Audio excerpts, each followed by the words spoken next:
Hello, welcome back. This is the lecture over order of operations. Now, I want to start with talking about PEMDAS, or Please Excuse My Dear Aunt Sally.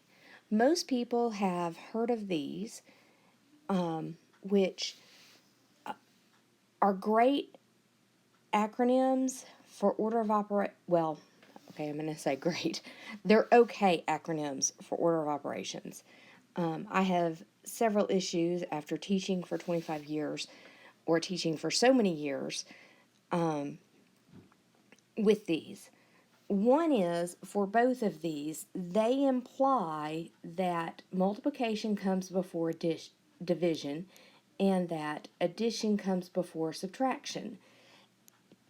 And I know that, and I hope that all of you know that they don't. Both multiplication and division, addition and subtraction, are supposed to be worked from left to right. Now, students learn these and they think that they're supposed to be done in the order that they occur. Now, let's go back over these real quick.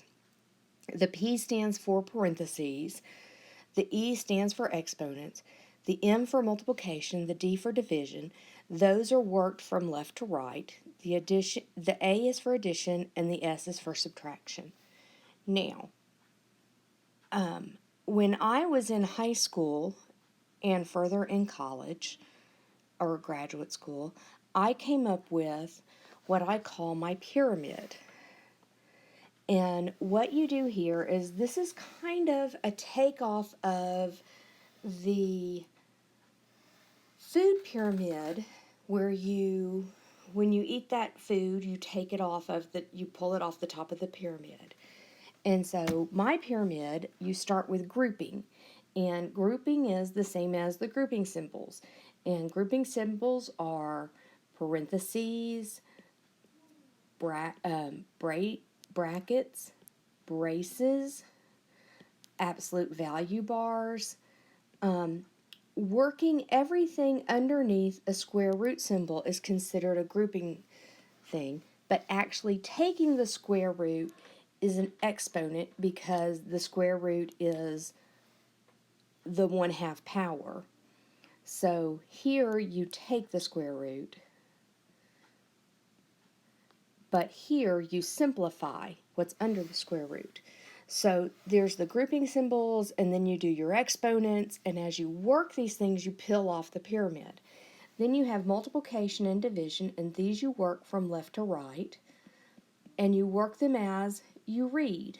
The same way that you read is the way you work the questions. And then you have addition and subtraction, and you work as you read from left to right.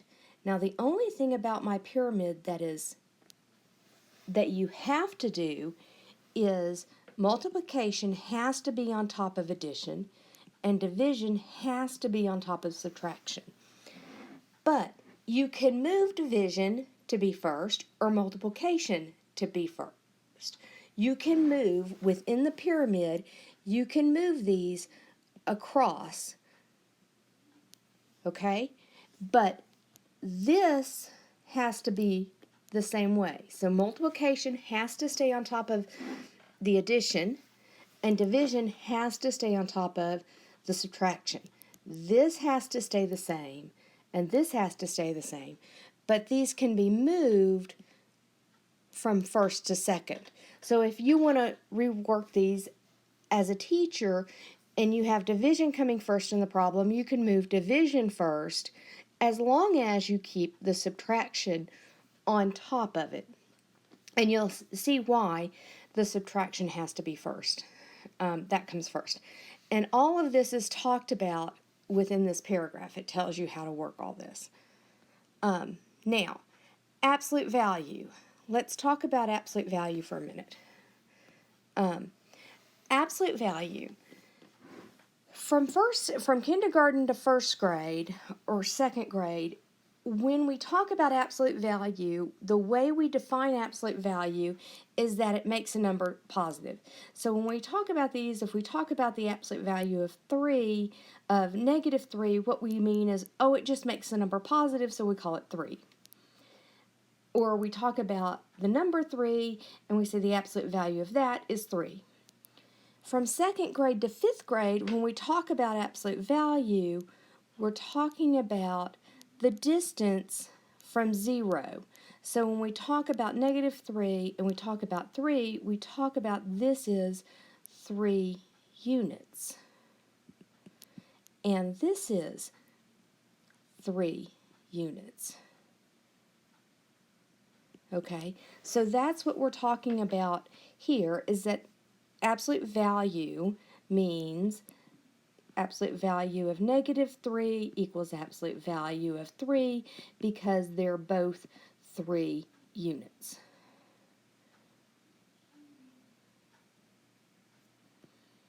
Okay, that they're both the same because they're same distance, so they're the same because they're 3 units.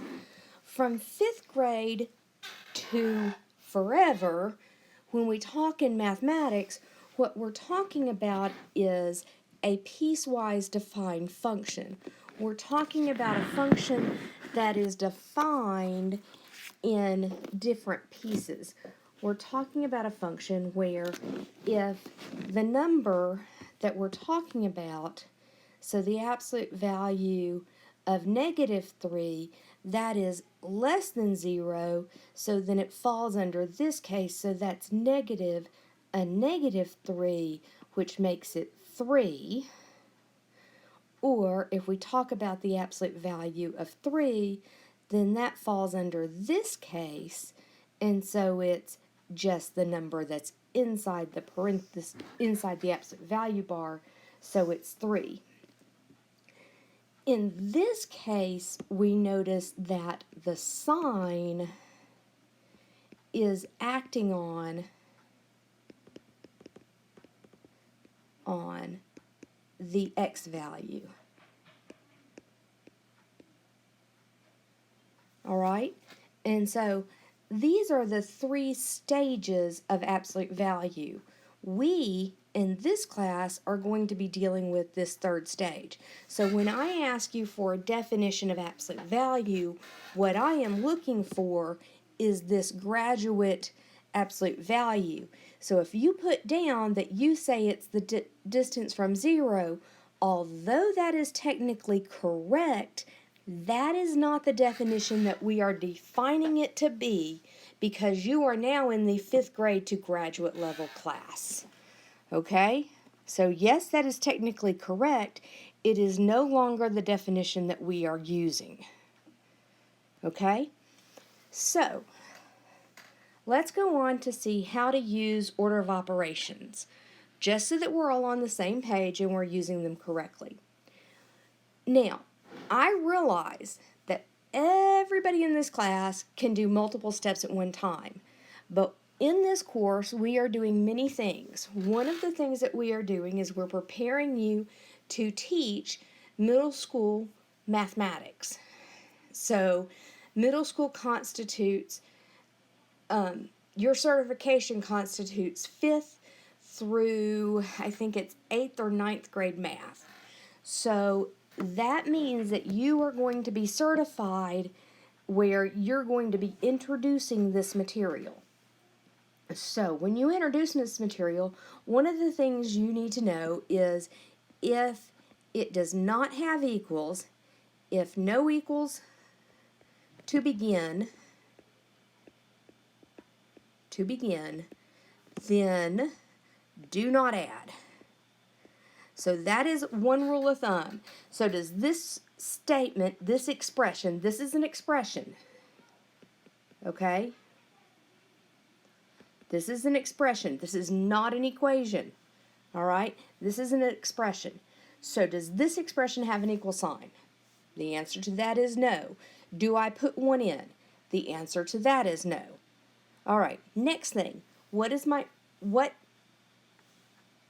do my order of operations tell me to do first? It tells me to work within the grouping symbols. Now, I like to say grouping symbols, not parentheses, because sometimes my grouping symbols could be a brace or a bracket or an absolute value symbol or a square root, whereas if I always say parentheses, then students think that that I cannot simplify anything but a parentheses. I have one son that is very literal, and so he does not think that I can do anything but what's in a parentheses. Now, here's my third rule of thumb, is that you always recopy the entire question. So 12 divided by 3 times 2 plus parentheses 6 minus 4 is 2 plus 2. All right, 12 divided by 3 times 2 plus 4. All right, now what do? I've done my parentheses, so now I'm going to do my multiplication or division. Well, my order of operations say that I work from left to right, so that means that I do my division first. 12 divided by 3 is 4 times 2 plus 4.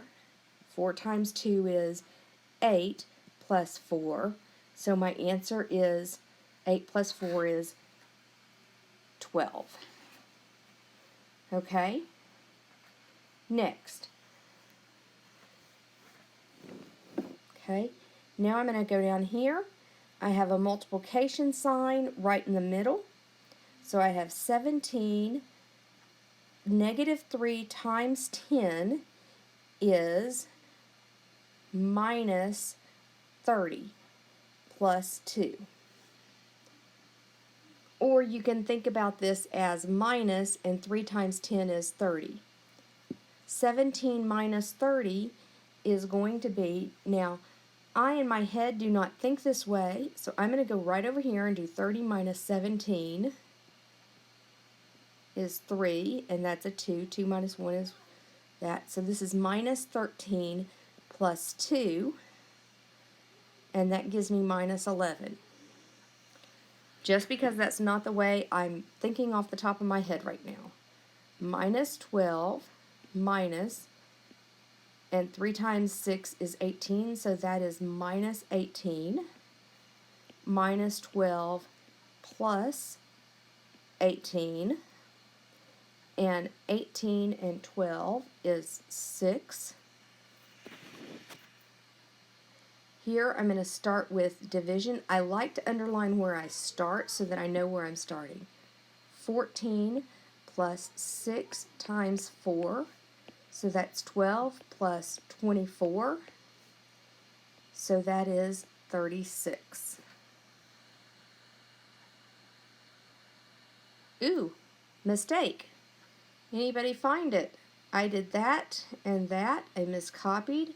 So that's 14. And that's 14. And this should be 38. All right? That's a good way to double check yourself. And FYI, you should know that to the left of my screen where I'm talking, I have the answers written out. And I caught it because I could see where I had worked out the answer. So now I'm going to scroll up and work the last 3 questions. So I'm starting here. 13 minus 2 is 11 plus 14 divided by 2. 11 plus 7 gives me 18. I'm going to start in the parentheses.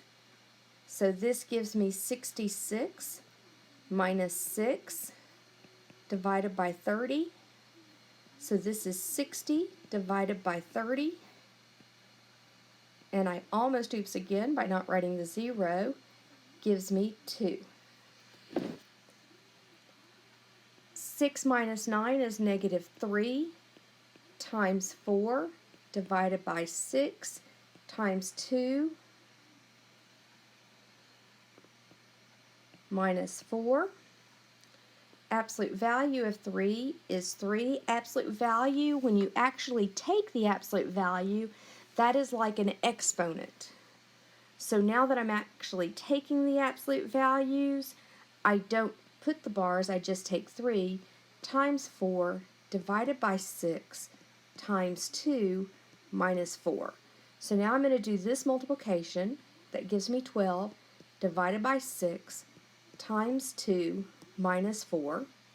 12 divided by 6 is 2 times 2 minus 4. 2 times 2 is 4 minus 4 gives me 0. That concludes the lecture. Thank you very much. If you have any questions, please email me.